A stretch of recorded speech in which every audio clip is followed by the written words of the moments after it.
The Electoral College system is a constant topic of discussion and debate.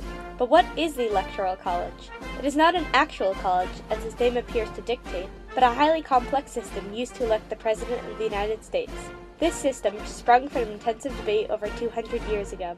The impact of this system is great, as it defines how we choose our country's leader. But there is controversy over whether the system has succeeded or failed, which continues to fuel the debate over how to best elect our president. Before the Electoral College was established, elections varied by state. The governor was elected by the legislature in all but 3 states, which used a popular vote system. The United States at this time was under the Articles of Confederation, which did not establish a national executive. After several years, the Articles of Confederation were found to be too weak. To fix this problem, the Constitutional Convention was formed in 1787. In their work to resolve interstate conflict, they created a stronger federal constitution and the office of president. This in turn sparked the need for a system of election and the debate to form a suitable process. The debate over the Electoral College system was grueling and required considerable diplomacy among members of the convention. As James Wilson remarked, "This subject has greatly divided the House and will also divide the people out of doors. It is in truth the most difficult on which we have to decide." Most delegates originally preferred election by the legislature, as they were committed to a strong legislature and weaker executive. But many feared that under this system, foreign powers would be able to easily influence the elections. Another concern was that the legislative election system would threaten the balance of power, as it would render it, Congress, the executor as well as the maker of laws, if the president was too dependent on Congress. An alternative proposal was election by popular vote. Morris argued if he, the president, is to be guardian of the people, let him be appointed by the people. On the other side of the debate, Eldridge Gerry expressed concern that popular vote would supersede altogether state authorities, therefore disrupting the checks and balances built into the Constitution. Delegates also feared that direct election would require massive organization and that citizens would generally vote for some man in their own state, and the largest state would have the best chance for appointment. The idea of the Electoral College is similar to the election of popes, in which cardinals are chosen as electors to choose the pope. James Wilson first suggested this sort of process, proposing that states be divided into districts, in which voters would elect one representative to choose the president. Hamilton introduced a similar plan. The voters would choose electors, who would elect other electors to choose the president, but this was dismissed as too complicated.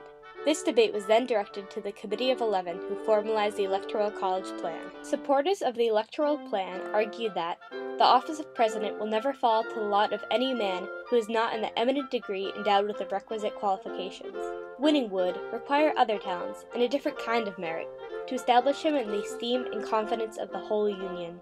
Hamilton also argued, since those electing the president were not part of pre-existing bodies of men, they would not be tampered with beforehand to prostitute their votes. On the other side of the debate, opposers worried that the system was too complicated, and that created a distance between the people and their president. Grayson stated, "I have an extreme objection to the mode of his, the president's, election. I presume that the 7 eastern states will always elect him. Having a majority, they may do what they please." Also, he remarked, "It seems rather founded on accident than any principle of government I have ever heard of." As a consequence of the intensive debate, the delegates finally compromised on the Electoral College system to elect the president. The Constitution states that each state shall appoint, in manner as the legislature thereof may direct, a number of electors equal to the whole number of senators and representatives to which the state may be entitled in the Congress. Originally, the Constitution required electors to cast 2 votes for president, and at least one of them had to be for an out-of-state candidate. The candidate receiving the greatest number of votes was to be named president, the second greatest, vice president. However, to win the presidency, the candidate must have more than 50% of the elector votes. If no candidate receives this majority, a contingent election occurs, and the House of Representatives chooses the president from the top candidates. In a sense, the debate over election process failed because the system it produced does not work as intended. For example, although the framers envisioned electors as intellectuals of the community, chosen to discuss, debate, and then choose the president, they are now chosen solely based on whom they pledge to vote for. While the framers assumed that a variety of candidates would be nominated and the House of Representatives would choose from among them, this only occurred once. Also, most states use a winner-take-all system, where all electoral votes go to the popular winner of that state, which the framers did not intend. One of the most obvious failures of the Electoral College system was that the method for electing the vice president was significantly flawed because the framers did not anticipate the formation of political parties. In the 1796 election, John Adams of the Federalist Party won the presidency, but Jefferson of the Democratic Republican Party received the second highest number of votes, becoming vice president. Having a president and vice president from opposing parties made it extremely difficult for the government to operate efficiently. Even more controversial was the election of 1800. Thomas Jefferson and his running mate Aaron Burr received the same number of electoral votes. The House of Representatives had to decide between the two members of the same party for president. It took 36 separate votes for the House to finally declare Jefferson the winner. As a consequence, the 12th Amendment was created in 1804, requiring each elector to cast a separate vote for president and vice president. Another major flaw of the system was that it gave the South an unfair advantage. Electors are distributed based on population count, which included all citizens and 3/5 of all slaves. Yet slaves could not vote, so the extra electoral votes they generated were given directly to white males. Controversial elections can be viewed as failures, especially when the results of the Electoral College vote contrast the popular vote results. This has happened 4 times, in 1824, 1876, 1888, and most recently in 2000. All of these elections sparked protest and aggressive debate. Overall, the system is accused of being too complicated, discouraging of party competition, and decreasing of voter participation. In addition, most of campaign spending money is targeting certain swing states instead of the entire nation. Dr. Kazar of Harvard University points out several significant failures of the system. The criticisms over time have ranged from the fact that it can be fundamentally undemocratic and that the people don't necessarily have to vote, the way in which it just reshapes presidential politics and presidential election campaigns, turning most people in the country into spectators.